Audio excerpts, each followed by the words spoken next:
There are moments in life that arrive with such an exquisite quietude, so unexpectedly that the world seems to hold its breath. For Noah, that precise, suspended beat landed on a warm summer evening, bathed in the golden, dissolving light of a Nashville sunset. The air was soft, carrying the faint, earthy scent of freshly cut grass, a familiar comfort that settled on his skin.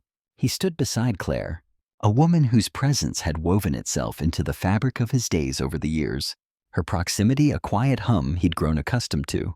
Then, she leaned in, a fraction closer than usual, and a tremor in her voice, barely perceptible, touched him before her words did. It was a question so innocent, yet it vibrated with an unspoken intensity that shattered the gentle stillness of the moment. "Tell me how babies are made."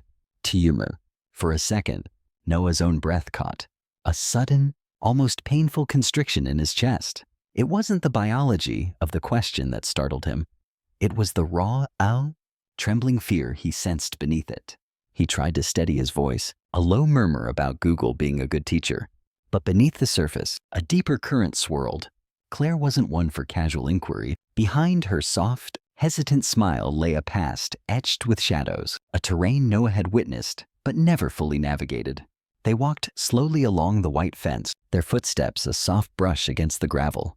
The ache in Noah's chest tightened, a familiar tenderness for her. He remembered her arrival 3 years prior, a quiet woman with 2 suitcases and a gaze that suggested a long journey, an escape from something heavy.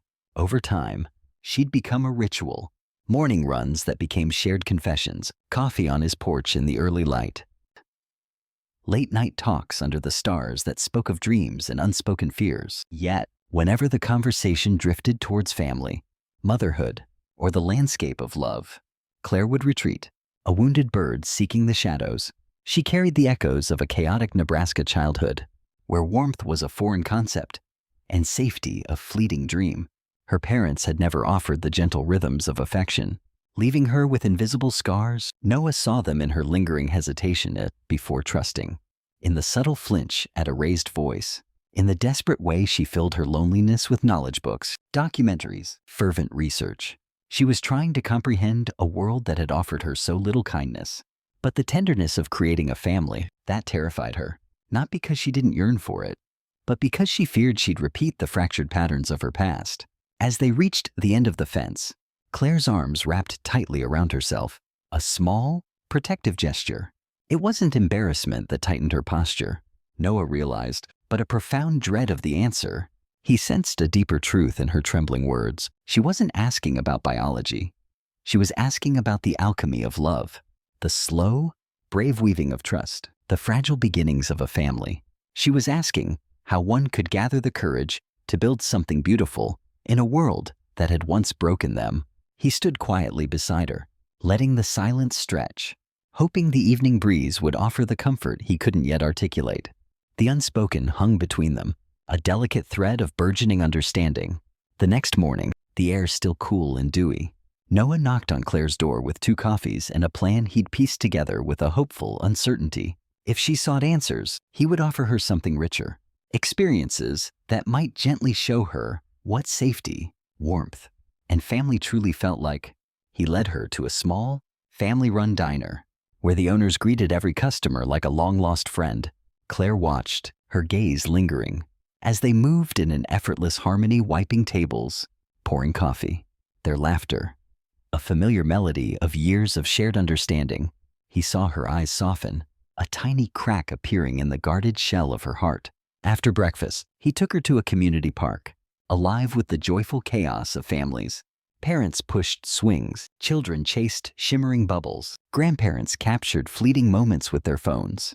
Claire said little, but the way she watched, her expression, a fragile mixture of longing and fear, told Noah everything. She yearned for connection, for a love she believed herself unworthy of, yet couldn't help but ache for. Over the weeks that followed, a subtle, beautiful transformation began in Claire. She volunteered at the local shelter, her hands gentle with the animals. She baked for neighbors, leaving warm, fragrant gifts on their doorsteps. Her walks with Noah grew longer, filled with thoughtful questions about life, about love, about the kind of people they wanted to become. Noah never pushed, never forced, He simply remained a steady presence, offering the consistent, gentle closeness she had never known. And in the quiet evenings on her porch, as the crickets sang their ancient song and the sky bled into hues of purple and deep indigo, Claire found herself leaning into him, not just physically, though the subtle shift of her weight, the accidental brush of their shoulders, became more frequent, more natural. She leaned into him emotionally, spiritually, vulnerably, allowing the space between them to soften, to shrink. His presence became a steady anchor in the growing intimacy of her healing. But healing is never a smooth path. One night, after returning from a vibrant family festival, Claire broke. She sat on her couch, hands pressed against her face, sobs racking her slender frame. The day's joyous tapestry had awakened something raw and painful within her, a stark reminder of everything she never had, everything she feared she could never give. Noah sat beside her, not speaking, just being there. Her tears soaked into the fabric of his shirt, a warm dampness against his skin. Her trembling breath eventually steadied, and she whispered, her voice raw, that she didn't know if she could ever be a good enough mother. She feared she would repeat the patterns of her childhood, or worse, scar the life of a child who deserved only goodness. Noah felt his heart twist, a deep, tender ache. He wanted to tell her, right then, that she already possessed more nurturing strength and gentle spirit than she knew. But he understood some beliefs needed to unravel slowly, carefully.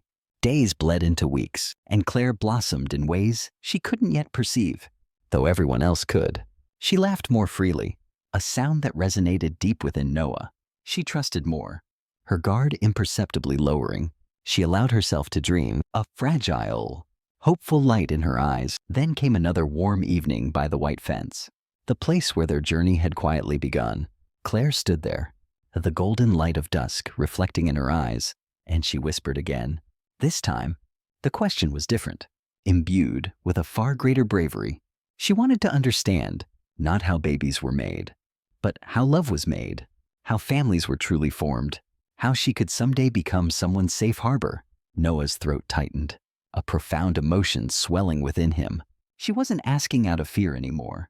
She was asking out of hope, a fragile, luminous hope that shone in her gaze. He offered no lecture, no sterile definition. Instead, his voice soft, almost a caress, he told her that families are forged through patience, through showing up on the difficult days, through forgiving, through choosing each other again and again. He told her that love begins in moments just like this, honest, unguarded, beautifully imperfect. As the sun dipped below the horizon, painting the sky in fiery oranges and gentle purples, Claire realized something profound. She wasn't afraid anymore. She wasn't irrevocably broken. She wasn't alone. She was beginning to believe that love was something she could build, something she deserved, something she could someday, tenderly, share with a child of her own. And as the first stars began to pierce the deepening Tennessee sky, Claire leaned into Noah. Profound surrender, not seeking answers, but finally ready for whatever beautiful beginning awaited her, held gently in the warmth of his presence.